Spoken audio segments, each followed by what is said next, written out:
నమస్తే జేహో సక్సెస్ మంత్ర కార్యక్రమానికి స్వాగతం. ఇవాల్టి జేహో సక్సెస్ మంత్ర కార్యక్రమంలో మనతో పాటు ఉన్నారు కార్పొరేట్ ట్రైనర్ కన్బాబు గారు. మరి ఈ రోజు స్కిల్స్ గురించి వీరు వివరించబోతున్నారు. మరి ఈ స్కిల్స్ ని ఏ విధంగా పెంచుకోవాలి, స్కిల్స్ వల్ల ఉపయోగాలు ఏ విధంగా ఉంటాయి, వారి మాటల్లో తెలుసుకుందాం. నమస్తే కన్బాబు గారు. నమస్తే మేడం. ఎలా ఉన్నారండి? ఫైన్ అండి, బాగున్నాను. సో స్కిల్స్ ఇప్పుడు ప్రతిదానికి కూడా ఈ స్కిల్స్, కమ్యూనికేషన్ స్కిల్స్ ఇవి ఉంటేనే ప్రాధాన్యత ఇస్తూ ఉన్నారు.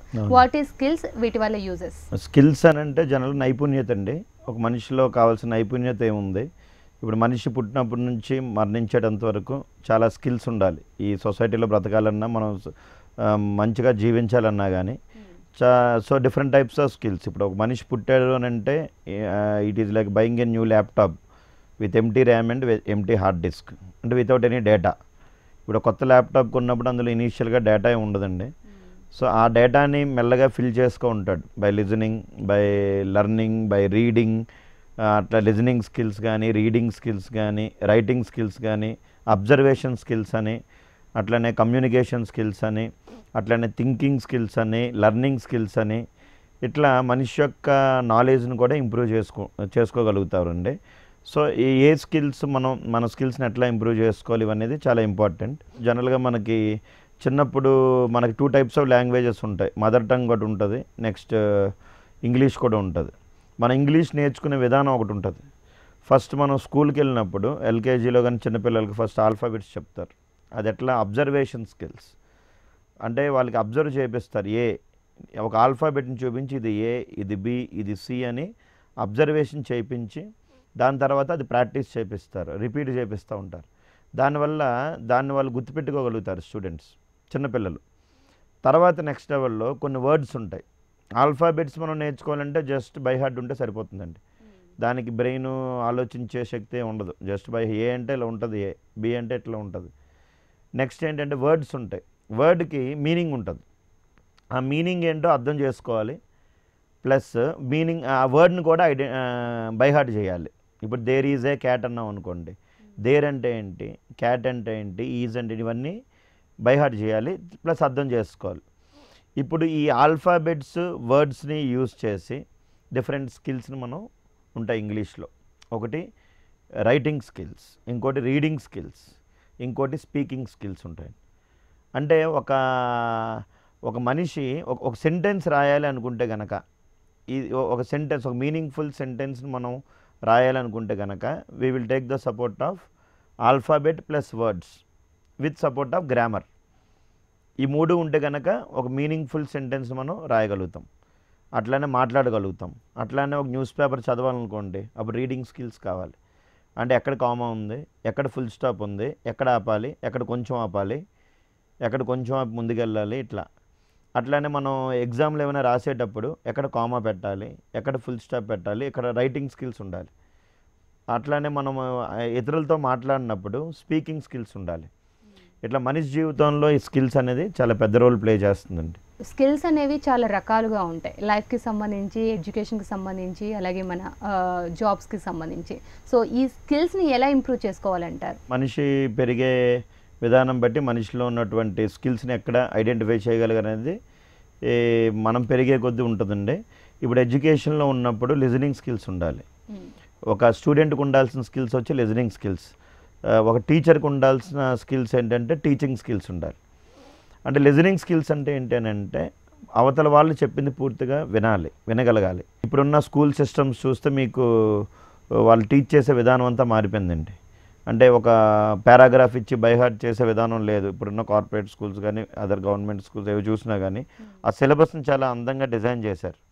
అని అంటే వాళ్ళకి ఒక స్టోరీ ఉంది. ఆ స్టోరీని ఒక 4-5 పార్ట్స్గా చూపించి స్టూడెంట్స్కి అడుగుతున్నారు, ఏ పిక్చర్ తర్వాత ఏ పిక్చర్ వస్తుంది.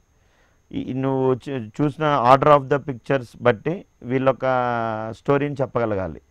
దీనివల్ల థింకింగ్ స్కిల్స్ అనేవి పెరుగుతాయి. సో చిన్నపిల్లలకి మెయిన్ ఉండాల్సిన స్కిల్స్ ఇవి.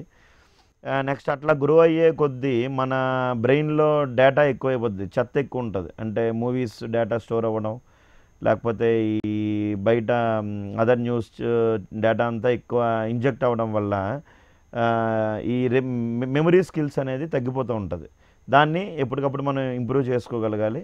సో విద్యార్థి దశలో ఉన్నప్పుడు మాత్రం ఎక్కువ అర్థం చేసుకొని ఒక రిక్వైర్మెంట్కి ఏది ఎప్పుడు వాడతామనేది మ్యాప్ చేసుకోగలిగితే కనుక డెఫినెట్గా వాళ్ళ యొక్క స్కిల్స్ యూజ్ అవుతాయండి విద్యార్థి దశలో ఉన్నప్పుడు. అట్లనే ఇంకొంచెం ముందుకెళ్ళి జాబ్కి వెళ్ళేటప్పుడు కావాల్సిన స్కిల్స్ ఏంటి, ఇప్పుడు కంపెనీస్ ఏం ఎక్స్పెక్ట్ చేస్తున్నాయి స్టూడెంట్స్ దగ్గర నుంచి. ఫర్ ఎగ్జాంపుల్ ఒక గ్రాడ్యుయేషన్ కంప్లీట్ అయిన విద్యార్థి, డిగ్రీ కానీ బీటెక్ కానీ కంప్లీట్ అయిన వాళ్ళు ఒక ఇంటర్వ్యూకి వెళ్ళాలని అంటే ఫస్ట్ వాళ్ళు ఫేస్ చేసే ఇంటర్వ్యూ వచ్చి రిటన్ టెస్ట్ అండి. Second technical round or face to face. Third వచ్చి మీకు గ్రూప్ డిస్కషన్ ఉంటుంది. ఫోర్త్ సిస్టమ్ టెస్ట్ ఉంటుంది. ఫిఫ్త్ హెచ్ఆర్ రౌండ్ ఉంటుంది. రిటన్ టెస్ట్ పెట్టడం వల్ల కంపెనీస్ వాళ్ళు ఏం స్కిల్స్ని ఐడెంటిఫై చేయగలుగుతున్నారు స్టూడెంట్స్ దగ్గర నుంచి. రిటన్ టెస్ట్లో క్వశ్చన్స్ ఎట్లా ఉంటాయంటే ప్రాబ్లమ్ సాల్వింగ్ స్కిల్స్. ఒక ప్రాబ్లం ఇస్తే ఆ ప్రాబ్లమ్ని విద్యార్థి ఎట్లా ఐడెంటిఫై చేశాడు, ఆ ప్రాబ్లమ్ని ఎంత తక్కువ టైంలో సాల్వ్ చేయగలిగారు, ఎంత షార్ట్ సొల్యూషన్ ఈ స్కిల్స్ అన్నీ ఐడెంటిఫై చేయొచ్చండి రిటన్ టెస్ట్లో. సెకండ్ వచ్చేసరికి ఫేస్ టు ఫేస్ టెక్నికల్ రౌండ్లో ఎంత కాన్ఫిడెంట్గా ఆన్సర్ చెప్పగలుగుతున్నారు స్టూడెంట్, సబ్జెక్ట్ మీద ఎంత అవగాహన ఉంది, అసలు క్వశ్చన్ అడిగిన వెంటనే క్రిస్పీగా షార్ట్ అండ్ స్వీట్గా ఎంత నీట్గా ఆన్సర్ చెప్పగలుగుతున్నారు అనేది చూస్తారండి సెకండ్ ఫేస్ టు ఫేస్. కాబట్టి సబ్జెక్ట్ మీద మంచి కమెంట్ అయితే ఉండాలి. మీరు ఏ సబ్జెక్ట్ తీసుకున్నా వాటి మీద అవగాహనగా మాట్లాడగలిగేటట్టు ఉండాలి స్టూడెంట్. నెక్స్ట్ థర్డ్ వన్ వచ్చేసరికి గ్రూప్ డిస్కషన్. ఒక గ్రూప్లో స్టూడెంట్స్ ఒక బిహేవియర్ని ఐడెంటిఫై చేయడం, అసలు ఒక గ్రూప్లో ఈయన ఎట్లా మింగిల్ అవుతున్నారు, టీం మెంబర్స్తో ఎట్లా మాట్లాడగలుగుతున్నారు, అసలు ఆ సబ్జెక్ట్ మీద ఎంత అవగాహన ఉంది, అసలు అందరినీ కలుపుకొని వెళ్తున్నారా, ఇండివిజువల్గా మాట్లాడగలుగుతున్నారా, ఇట్లాంటి స్కిల్స్ అన్నీ వాళ్ళ డ్రెస్ కోడ్ కానీ అసలు వాళ్ళ యొక్క బిహేవియర్ అంతా బాడీ లాంగ్వేజ్ ఇవన్నీ అబ్జర్వ్ చేస్తారండి. గ్రూప్ డిస్కషన్ అనే పాయింట్లో ఈ స్కిల్స్ని ఐడెంటిఫై చేస్తారు. Next system test. కొన్ని సాఫ్ట్వేర్ జాబ్స్కి మనం తీసుకుంటే కనుక కొన్ని కంపెనీస్ సిస్టమ్ టెస్ట్ పెడతాయి. System test or machine test అంటే వాళ్ళు ఒక టాస్క్ ఇస్తారు. ఈ టాస్క్ని స్టూడెంట్ కోడింగ్ రాసి దాన్ని రెక్టిఫై చేయగలగాలి. ఈ కోడింగ్ ఎట్లా రాయగలుగుతున్నారు, అసలు ఇచ్చిన టాస్క్ అర్థమైందా లేదా, దానికి కావాల్సిన సొల్యూషన్స్ ఏమైనా ఉన్నాయా, ఉంటే బెస్ట్ సొల్యూషనా లెందీ సొల్యూషనా, అసలు ఎంతవరకు కంప్లీట్ చేయగలుగుతున్నాడు ఈ టాస్క్ అనే స్కిల్స్ చూస్తారండి. టైపింగ్ స్కిల్స్ వాళ్ళు చూస్తారు ఇందులో సిస్టమ్ టెస్ట్లో. ప్లస్ కోడ్ మీద అవగాహన ఎంత ఉంది అనేది చూస్తారండి. అలాగే హెచ్ఆర్ రౌండ్లో శాలరీ డిస్కషన్స్ జనరల్గా ఉంటాయి. సో మనిషి జీవితంలో స్కిల్స్ అనేవి చాలా ఇంపార్టెంట్ అండి. విద్యార్థి దశలో అయితే ఈ స్కిల్స్ ఉంటాయి.